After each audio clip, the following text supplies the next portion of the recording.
Dans le ciel, des étoiles sifflent un air mélodrame, filant vers nos campagnes, nos maisons, nos capitales. Sur la terre, les sirènes en canon se répondent dans une triste mise en scène, effrayant les colombes qui s'éloignent sans un bruit, qui s'éloignent sans un bruit.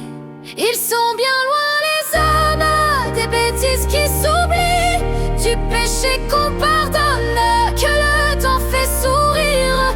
Ils s'entretuent les hommes pour du sable et du bruit. L'homme a croqué la pomme, l'homme n'a donc rien appris. J'entends plus la chamade, le son des souvenirs. Dans des cris macadam, les ombres dansent dans la nuit. Comment peut-on s'abattre, tuer la fleur au fusil, croire que l'on peut se battre pour du sable et du bruit? L'homme est toujours capable du meilleur comme du pire.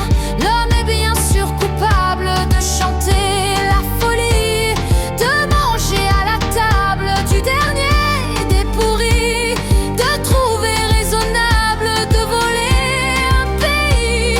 Qu'un enfant pleure de froid allongé sous son lit, qu'un étranger se lave sous les gouttes de pluie, de croire que c'est normal, que tout ça c'est la vie, que tout ça c'est la vie. Ils sont bien loin les hommes des bêtises qui s'oublient, du péché qu'on pardonne, que le temps fait sourire. Ils s'entretuent les hommes pour du sable et du bruit. L'homme a croqué la pomme, n'a donc rien appris. Je me trouve bien minable de pleurer aujourd'hui pour des trucs bien banals, pour toutes ces comédies. L'humain devrait se battre pour l'amour et la vie, plutôt que se débattre pour du sable et du bruit.